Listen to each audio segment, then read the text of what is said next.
Welcome back to Sailing Cedar McClyde. In this episode, our Nepal adventure continues as we head up the Khumbu Valley on a trek towards the Mount Everest Base Camp, led by Kat. Along the way, we pass through remote mountain villages, dodge lines of pack animals, and soak in the raw beauty of this incredible part of the world. And as a special bonus, unlike most trekkers, we were lucky enough to spend a couple of nights at base camp itself, taking the time to truly absorb the scale and splendor of this iconic place. Thanks for joining us and enjoy the episode.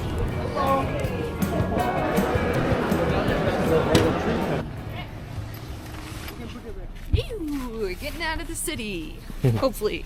We are on our way to Lukla to start the Mount Everest Base Camp. We got our CATS clients ahead of us here, and there's, as you can see, this air pollution from a lot of forest fires nearby. It's making travel more challenging. It needs to be instrumented flights right now, which I think the smaller planes that go Lukla are not always capable of doing. And so we're taking a helicopter to Lukla to start, because they can fly lower to the ground without needing instruments, I guess. After a whirlwind of hustling around Kathmandu and plans that seem to shift by the hour, our trekking group finally lifts off aboard an A-Star helicopter bound for the mountain town of Lukla. The flight was smooth, and before long we were on the ground grabbing a quick lunch before setting out on foot. What surprises many people is that the Everest Base Camp Trek actually begins by going down. From the mountainside town of Lukla, the trail drops steeply to the valley floor, where a chain of villages awaits, places where many trekkers spend their first night. Namaste. Whoa, okay. Nice.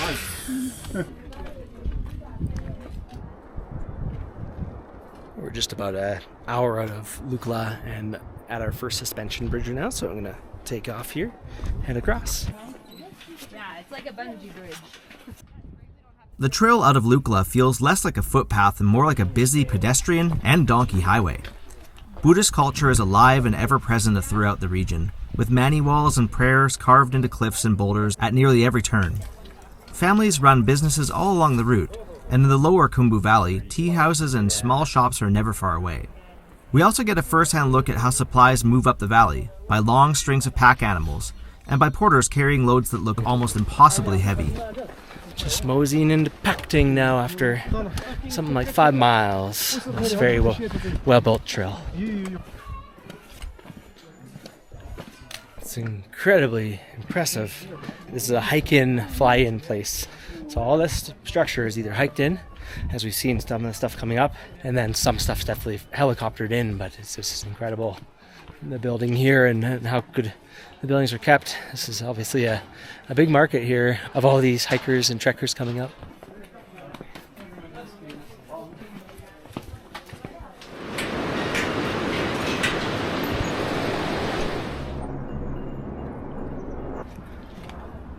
We're on the trail out of Pakting after a nice night there. It's a simple accommodations, but really good food and really nice warm dining hall. The smoke has dissipated a lot today, so we can see the mountains and breathe a lot nicer. So looking forward to getting better and better views and less cloud.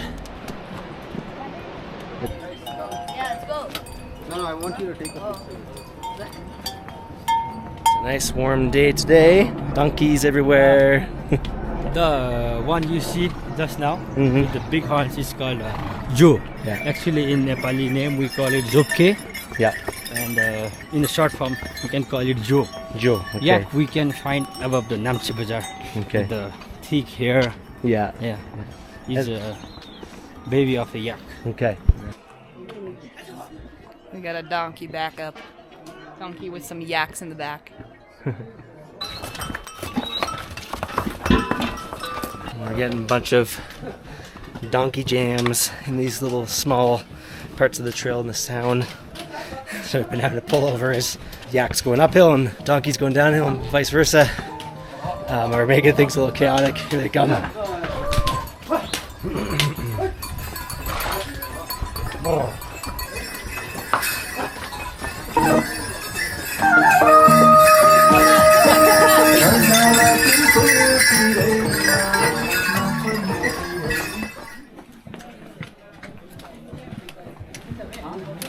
We're just at the entrance to the big park now. A little checkpoint for tickets and so on. Oh, little doggy. Anything to say? We've just got through the park gate. They asked about drones, they were checking some bags, and now it looks like we got a big descent here into this big gorge.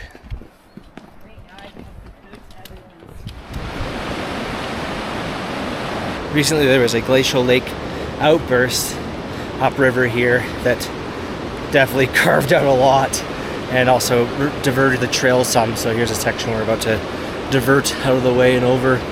Pretty crazy stuff. But all in all, the infrastructure here is just incredibly well built.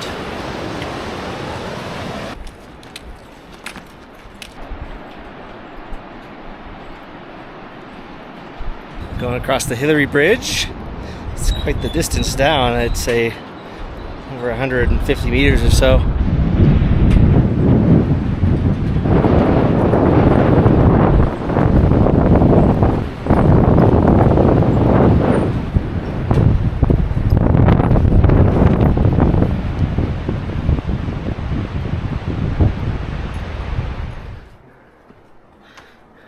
We've been hiking up this hill for about 2 hours since the Hillary Bridge area, and we're getting pretty close to Namche Bazaar above us. It's just on this big ridge that we're working our way up, and we're going to spend 2 nights in the next town to acclimatize because we've gained 1,000 meters today. So we'll be up at 11,000 feet, so it's going to be good to acclimatize to that. We'll do a little hike, acclimatization hike tomorrow, just to keep the pace good.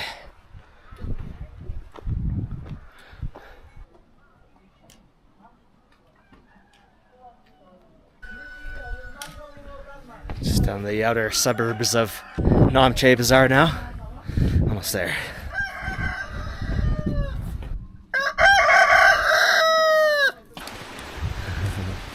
Laundry day. Yoo-hoo.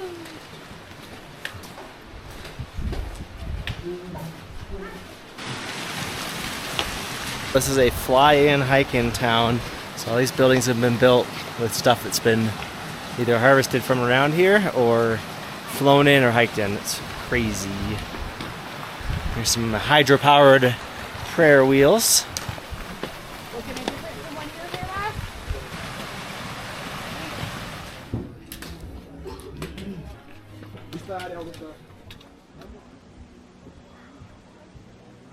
It is a chilly but lovely morning here in Namche Bazaar. We've had our breakfast and just getting set to do a acclimatization hike. We're getting much better air quality today. You can see the mountains really clearly, so really excited to get some nice views. Guide mode activated. We're up at the Tenzing Norgay Center, and there's a statue of him, and also Mount Everest right behind Tenzing's statue. It's the first close view I've had of it. There's a big plume of snow and cloud streaming off the summit. It's pretty spectacular here. So happy we got a view now.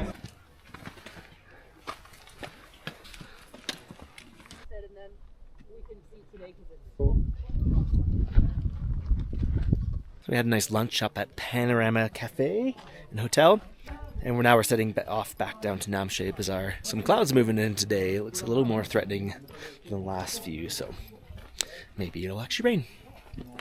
Could also make it warmer tonight.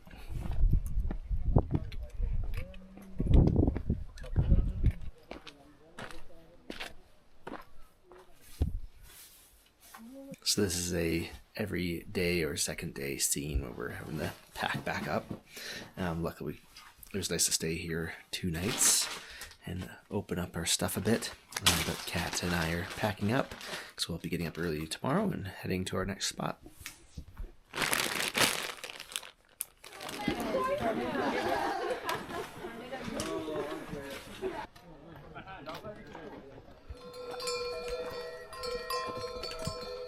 It's been a nice start to the morning.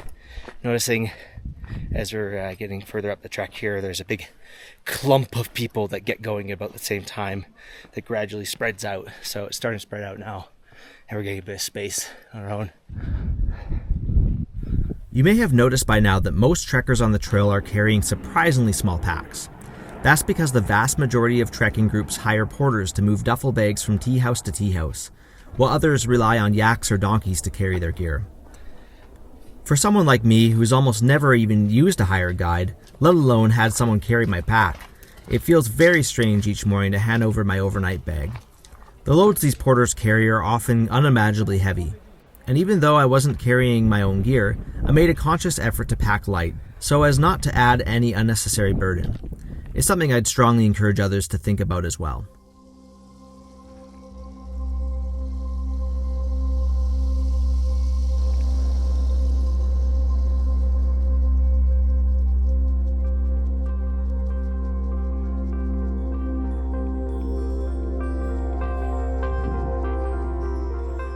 We're in Namche this morning.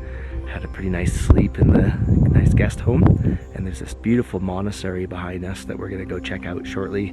The mountains here are fantastic, really starting to get that incredible relief, and of course Mount Everest is visible, foreshortened behind Lhotse, but it's pretty fantastic to be amongst these biggest mountains in the whole entire world. It's really cool. The group's really great. Been having a really nice time chit-chatting with all the different folks and watch the yaks and all the workers and whatnot. It's a pretty fantastic experience.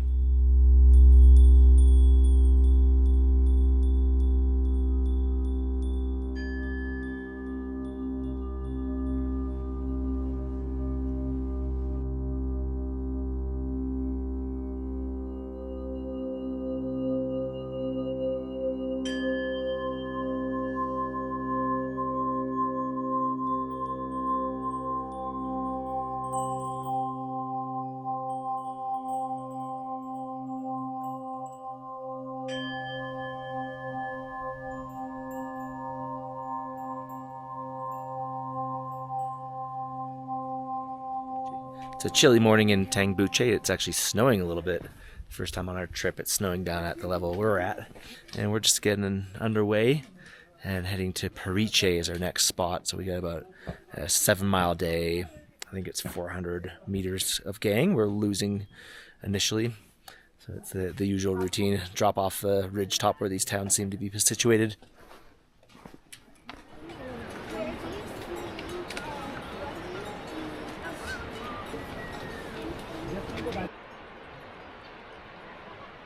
Well, the snow and sleet has quit, and we're just about at our tea break up ahead here in Lobuche, I think it's called. Getting to join Kat on this trek she was guiding was an incredible experience in so many ways. Watching her in her element, calm, confident, and deeply professional, was truly inspiring. She has an exceptional ability to keep her clients safe, comfortable, and genuinely cared for, even in challenging environments. I'm constantly impressed by this remarkable person I'm lucky enough to call my partner in life. Seeing Kat in full guide mode only reaffirmed what I already knew. She brings the same excellence, focus, and heart to guiding that she brings to everything else she does. As I put this video together, I found myself wishing I'd captured more moments of Kat guiding to include here. But keeping the camera from becoming a distraction during the trek was a conscious choice, and in the end, that's just how it goes.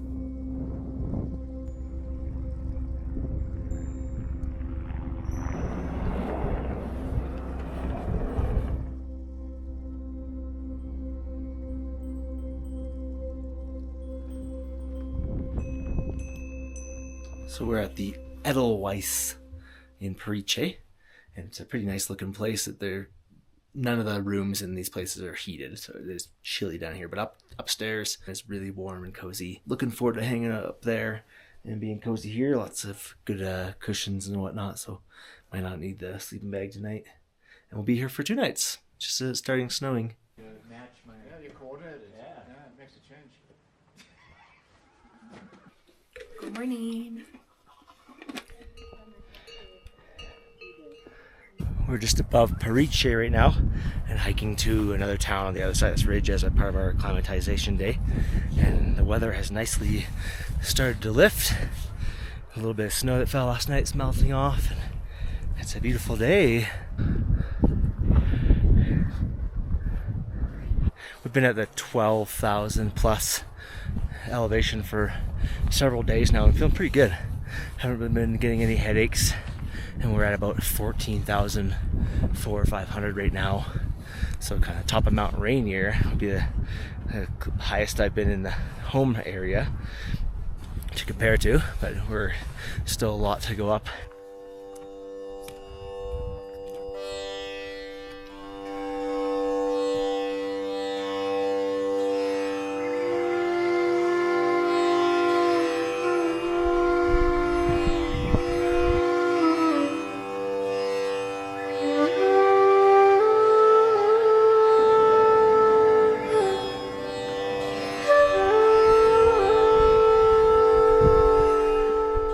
So as has been happening pretty much every single day we've been in the mountains, including on our long time trek, it clouds in the afternoon, and it's happening again, some flurries, but we're just heading back over the ridge to where we're staying.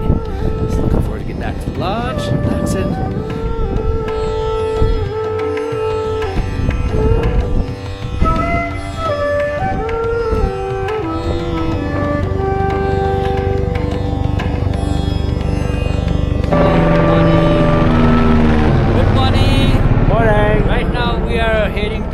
Everest Base Camp, All right. which is at the elevation of 4,900 meters. Nice. So we our team are doing very well. Yes. And we're just leaving Periche, and it's a beautiful, calm, perfectly clear morning. And we get to start the morning on this nice flat before we climb up a pass to get over to Lobuche. And it's so nice out.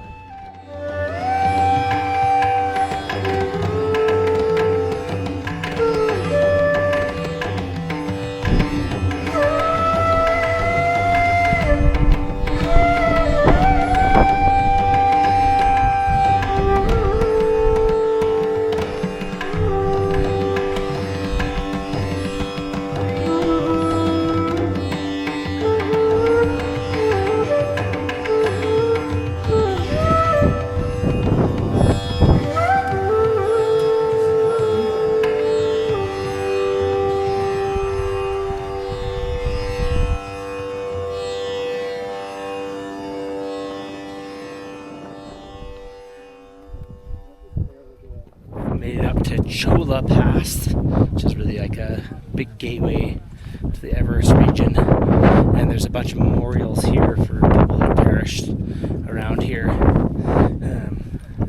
Yeah, lots of famous names scattered about.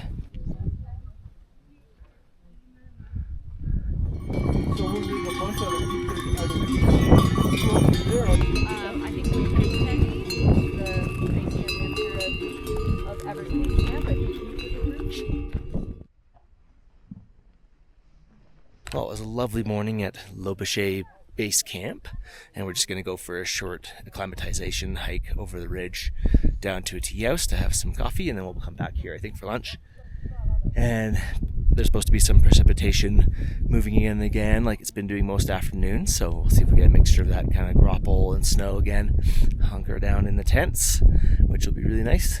I had a pretty good headache when I woke up in the middle of the night, and really thirsty feeling. I think the air is just super dry. I don't feel dehydrated, but I drank a whole bunch more water and I feel pretty good.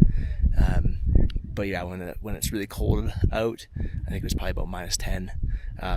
The air is just super dry, and so it was like just felt so parched in my mouth. So I was having to take sips of water, waking up every hour or two or something like that. But I feel pretty rested all in all.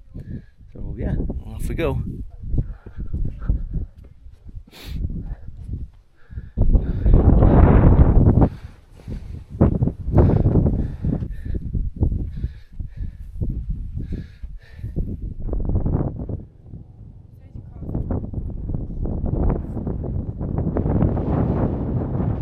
Now, at roughly 16,000 feet above sea level, even the smallest hills were enough to leave me short of breath.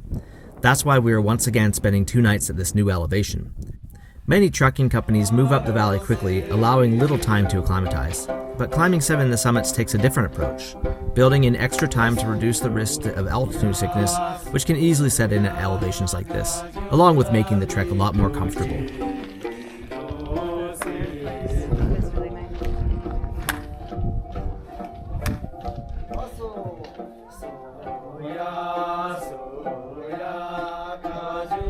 We just had a little tea and treats in Lobuche, and here's a good example of some of the yak dung that's used as heat source here, along with the propane behind it. Good contrast. And now we're gonna hike back to our camp, eh, Cat? Meow? Hey, yeah. Yeah, the clouds are starting to move in. It's just been a daily pattern, and there's chat of snow this afternoon. It looks kind of like it's going to happen. Mountains are just starting to get obscured. But yeah, it was a nice little walk led by our epic guide, Cat Meow. Leading from the back. That's my style. So it's got nice eyelashes. Yeah. Aww.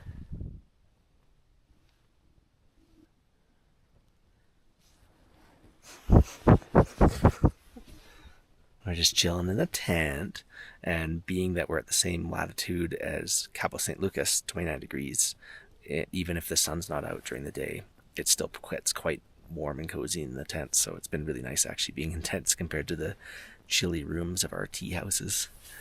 But yeah, it's been a nice chill day, just a little walk. Tomorrow we're doing another short hike to Gorak, Shep, and then we'll just be within a few hours of base camp from there. So it's pretty neat. We saw base camp today. That was pretty cool. So yeah, that's all I got to report.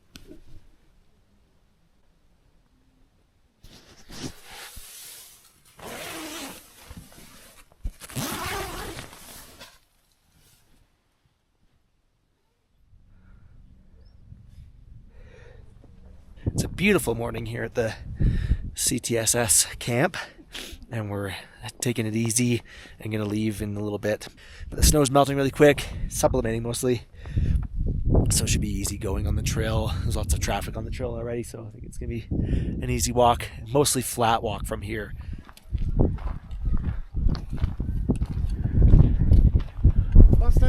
Hello. Namaste!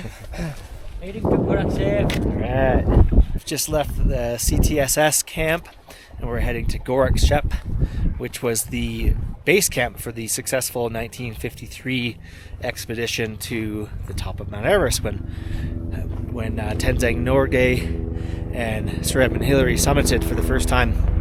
And we're on the path of all the helicopters. Here comes one now. Basically all the snow that fell last night, which was about 2 centimeters at one point, sublimated.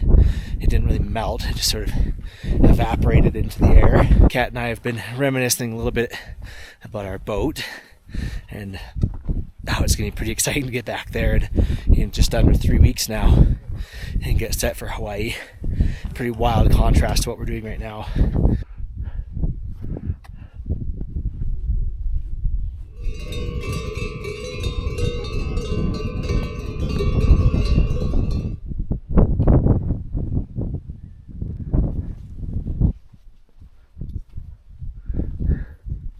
We're looking down the remnants of the Khumbu Glacier here. It doesn't look particularly active anymore, but there's still lots of ice. You can see how thick it used to be in the not too distant past. Very substantial melt.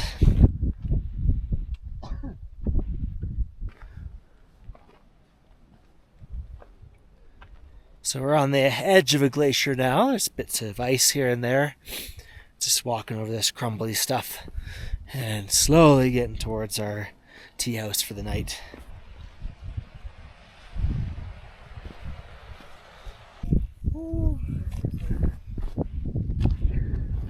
We're on the home stretch at last to Gorak Step, and it's snowing, the visibility's poor, and it's challenging terrain over top of this like rock glacier kind of stuff and loud moraines. But looking forward to getting next to a stove and a nice warm beverage in my hands. And yeah, it's been a challenging day for some folks, and I don't blame them. It's challenging terrain, and we're high up.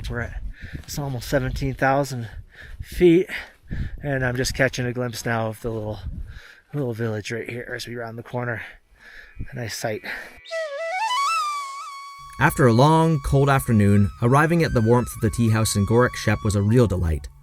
The tea house itself was fairly typical, but at over 17,000 feet above sea level, the temperatures were well below freezing, making the unheated sleeping quarters especially cold. The common area, though, was comfortably warm, and everyone was more than happy to linger there, relaxing and thawing out until bedtime. As evening set in, something special happened. For the first time on our trek, the clouds began to part at sunset rather than becoming thicker. As the curtain slowly lifted, the highest mountains in the world revealed themselves, surrounding this stark and isolated outpost in a truly breathtaking display. Interestingly, Mount Everest is only visible from a few points along the trek to base camp, and it doesn't immediately stand out among the surrounding peaks.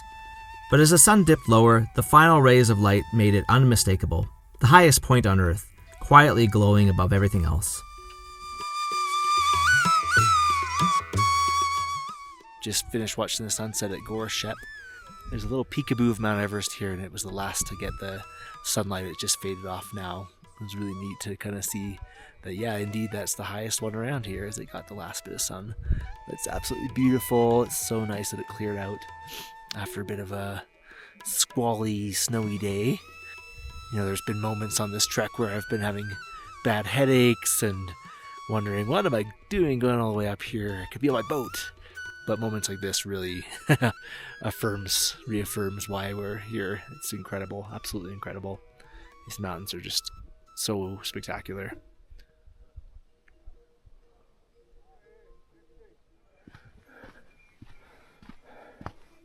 Okay, at long last we are heading for Everest Base Camp today.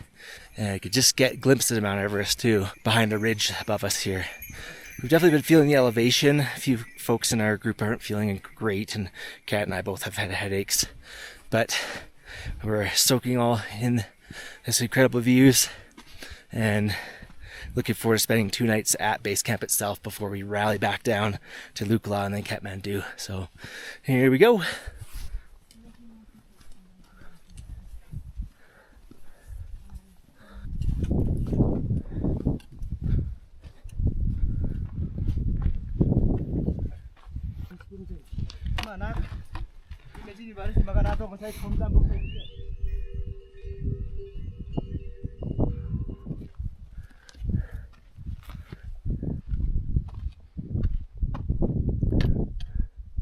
Well, there's Mount Everest behind me. Mostly clouded in right now, but this might be one of the better views we get of it along the lateral moraine of the Khumbu Glacier, and the base camp's right over there, so we're real close now. What a spectacular day. Really glad we're going up today rather than yesterday when it would have been a total whiteout. What's up, buddy? What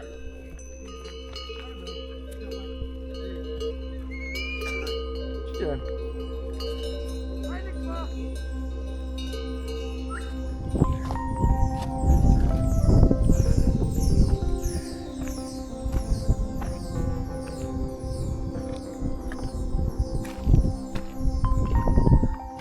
Unlike most trekking groups, who stop at a spot known as Trekker's Rock on the edge of base camp, Climbing the Seven Summits trekkers continue onward right into the camp itself, where we spend 2 nights. Walking through base camp is like moving through a shifting seasonal city. The entire camp sits directly on the Khumbu Glacier, and as a result, it is constantly melting, settling, and slowly changing shape. Each season, new tent platforms are carved into the ice, while the rocks and rubble that blanket much of the glacier's surface have to be cleared and rearranged. It's a massive logistical operation that is a perpetual work in progress. Okay, Kat and I are in our tent now, and both have pretty good headaches here at 17,500 feet above sea level, just at the base of the Khumbu icefall that goes up to Mount Everest. And we're gonna chill. Hoping my head's gonna feel better, because right now I don't feel so great. It feels like an eagle is like holding onto my head right now and like flying me around. But it is spectacular to be here.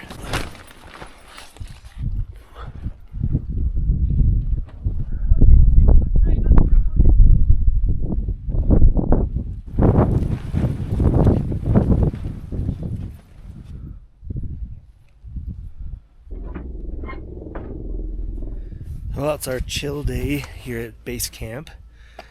Starting to feel a little better. I had a pretty hard sleep where I was waking up every hour or something, sometimes too hot, sometimes too cold, and I think the altitude can make some people have to pee a lot, and that's definitely been me. So it's been pretty challenging just to get a good sleep. So I'm just taking it easy. The rest of the crew is going on a little glacier walk right now, just watching as these guys over here get ready to launch this very big DJI drone. Had the same sound effect as the one I used for my master's, and they are actually couriering things up and down the icefall up to Camp 1 or 2, which is pretty cool. Bringing garbage up and down, or down, and other things back up. So it's a pretty neat thing, because this icefall here is very dangerous to go through. So rather than having porters going back and forth with gear, have the drones to do the icefall bit. It's going to be a really improvement on safety for the people that work on this mountain, getting people up Mount Everest.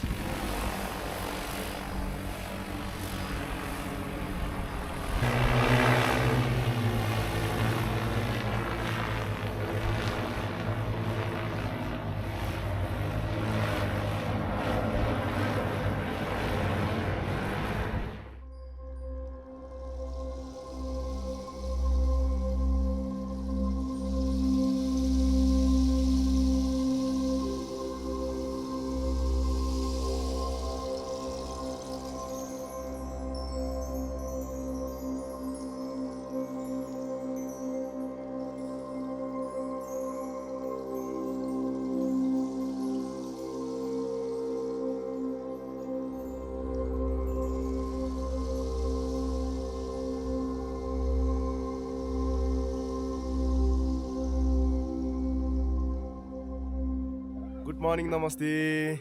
We are now reaching the Everest Base Camp, and like, subscribe. Yeah, we're gonna start heading down now, down to Fariche, which is at, what is that, 4,000 meters? Yes. Yeah, so we're dropping a bunch. 4,200 meters. Yeah, dropping a bunch, and looking forward to probably sleeping a bit better and sleeping in a nice tea house. Sad to leave this place behind, but whew, it's hard for me to sleep here, so I'm tired.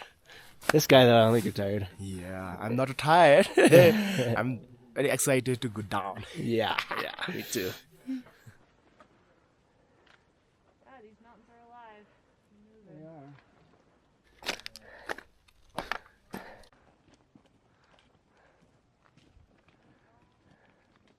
Okay, we are on the road out of base camp. Feels good to get the body moving again. Hardly a cloud in the sky and no wind. So we got quite a few miles to make. I think something like 20 kilometers. Looking forward to dropping elevation. We're going to drop like about 1,000 meters today. So that should make sleeping a lot easier. But yeah, it's pretty cool to be walking out of here and being in this Climbing 7 Summits camp. I kind of almost forgot that there's a whole probably half an hour of us walking through other companies' camps as well. And it's pretty neat walking through here and starting our journey back to Kathmandu. I was more than ready to start heading back to lower elevation. Even at the best of times, I'm a light sleeper, and up here the challenges really stack up. The cold, the constant movement of people outside the tents, the glacier groaning beneath us, and the very real effects of altitude on my body. The result was a restless, broken sleep, which compounded the challenges of being at elevation. Despite all of that, I felt incredibly fortunate, not only to have trekked to the Everest Base Camp, but to have been able to spend a few nights here, taking the time to truly absorb the experience. It's remarkable what humans will endure for recreation. While at base camp, we had the chance to mingle with CTSS clients preparing to head into the Khumbu Icefall for the first of many rotations. Climbing Mount Everest requires repeated trips up and down between base camp and the higher camps, allowing the body to slowly acclimatize to the extreme elevation.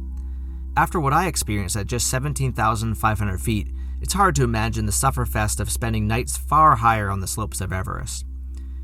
Achieving a summit like this takes an extraordinary level of drive and determination. Even more impressive are the Sherpas and porters who make these climbs possible. Without them, the vast majority of climbers would never stand a chance. In fact, it's incredible to imagine anyone summiting at all without the incredible Nepali crews who carry enormous amounts of gear and food up the mountain. Base camp is a last stop for yaks, and beyond that, everything is carried higher on the backs of these remarkably strong and hardworking people.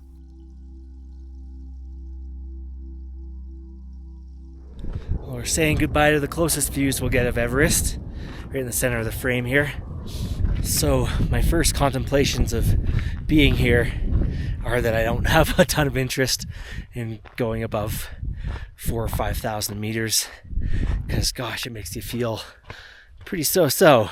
But it has inspired me to get back into mountaineering again, or at least trekking in areas that are, lower elevation. And the coast mountains in BC and Alaska have a similar kind of grandeur to them, where you're starting at sea level and their mountains are half the size of these ones, but their glaciers are enormous and dramatic, and having ocean view in the background is pretty spectacular. So I really can't wait to get to Alaska this summer, do some scrambling, and back down through BC again as well.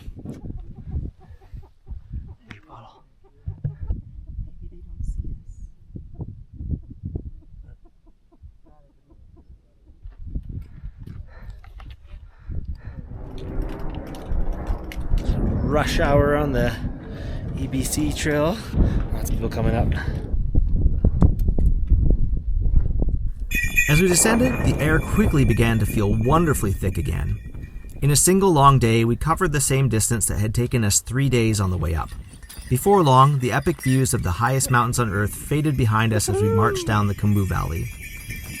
After spending 4 of the last 5 nights in tents, and the other night in the extremely rustic tea house at Gorak Shep, it was an absolute pleasure to return to the Edelweiss tea house in Fariche. At this lower elevation, the rooms felt positively warm, and the common area was beautifully heated.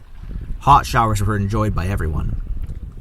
With another long day ahead of us, we turned in early, resting up for the next stretch of the journey.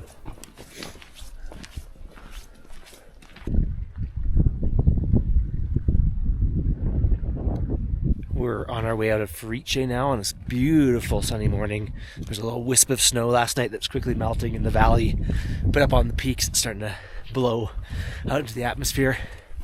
But had a really nice sleep, aside from one dude that was not being super respectful and talking loudly on his phone until 10:30 at night. We finally went and asked the lodge staff to just turn the internet off, because we were knocking on the door and he wasn't listening, wasn't caring. So they did, and then he stopped talking as he got off the phone. It was pretty effective. But yeah, give me a nice hike today, relatively flat and downhill, lots of yaks hanging out, and getting further and further down into the valley, into the forest again, to Namche Bazaar. It's going to be about a 22-kilometer hike today, and losing, I think, another 1,000 meters, so getting nice thick air. Shortly after leaving Fariche, the valley drops quickly in elevation and the vegetation begins to return. It was a tiring day marked by long, rolling climbs and descents. As expected, we ran into the usual yak and donkey traffic jams, along with hordes of trekkers making their way up the valley. It was peak season in the Khumbu, and the overcrowding this region has become known for was fully on display. Lines of people, pack animals, and guided groups stretched along the trail, creating a steady hum of movement and activity. While it's incredible to see so many drawn to this remarkable landscape, the sheer number of visitors made the contrast with the remote, serene valleys we had experienced earlier all the more striking. It was a reminder that even in the world's most breathtaking places, human presence can never be far from view.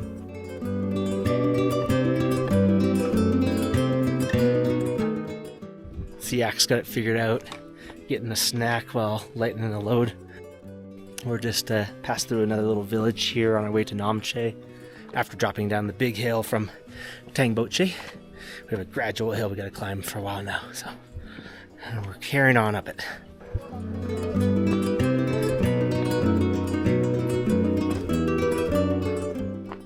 Getting there. Nice steady incline now.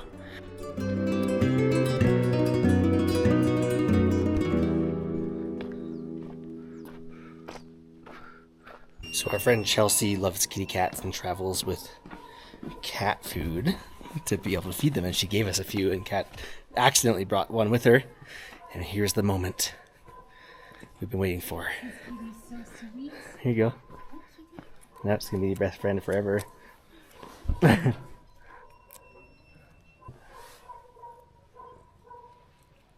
Oh. Meow.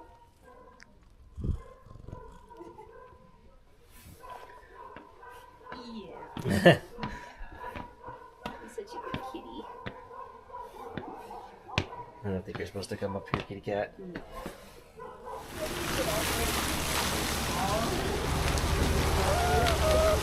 Okay, it's the last day of the trek, and we're heading out of Namche Bazaar. It's a beautiful morning, not too cold, and we had a nice night in the hotel.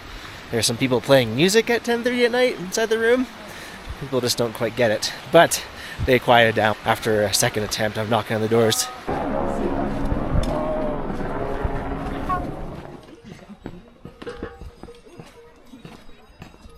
All right, so we just stopped at a little checkpoint where you can take garbage to Lukla, and where it gets recycled. So, hi. 5. You have 5? Yeah, put 3 in my bag. Yeah. So I picked up 5 of these. They're like, say it's a kilogram, but I think they're more like a pound or something. It's pretty light stuff. So it's something you can do if you're on this trail, is on your way down, bring down garbage with you so you're not leaving a bunch of trash behind. It's a really good initiative that's going on, because otherwise I think the stuff was getting burned or thrown in the forest and stuff like that. It's much, much better. And we look at the Langtang trek that we were on before, and there's nothing like this happening, and there's garbage everywhere. So this is a really good thing that's happening on this super busy highway of a trail. Mine's in my bag. Yeah. Ordered. Traffic jam.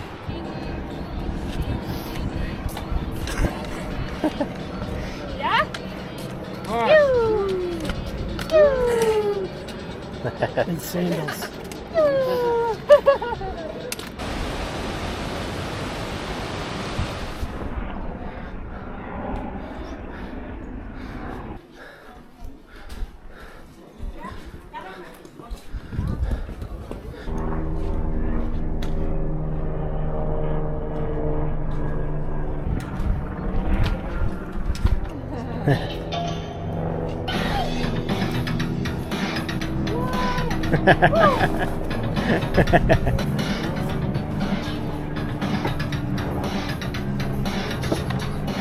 We're down below 3,000 meters now. I think we're at like 25, and the air feels thick. I can go upstairs fast, and it's warm. It feels like summer again, pretty much. I'm comfortable in a thin shirt and shorts right now.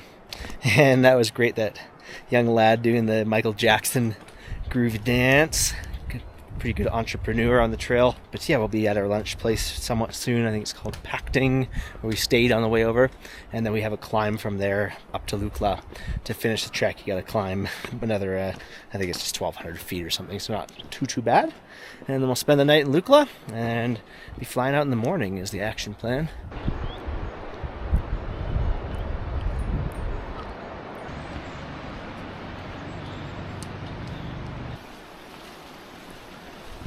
Walking through another village, and there's lots of agriculture here, hard work stuff, because it's just in these little patches and slopes and things where they've built it up.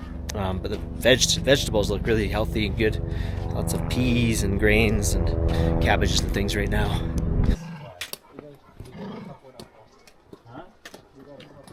Oh, he's protecting us?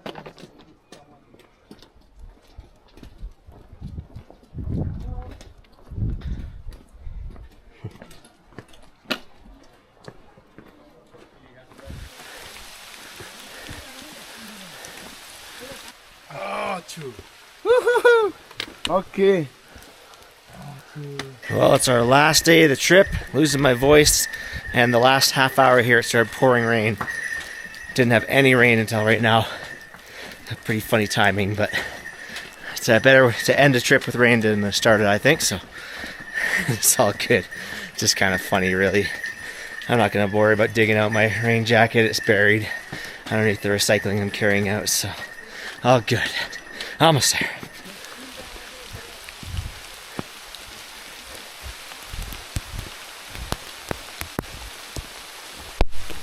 So we're just at the checkpoint, Lukla, where we can turn in our garbage we carried from Namche Bazaar.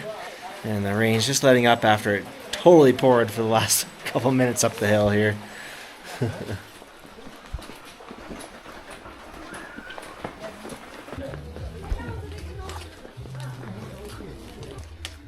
Woohoo! Good job, Dana. Thank you.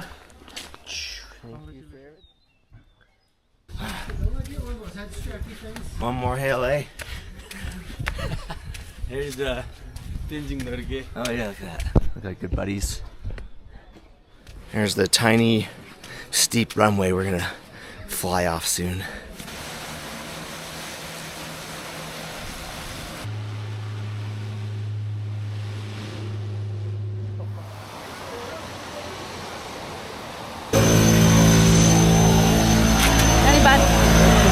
All right, after waiting around for a while with little instruction on what's going on, we're jumping the plane.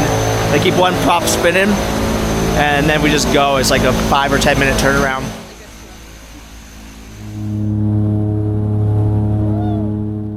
Aside from the thrilling takeoff, the flight from Lukla was relatively uneventful.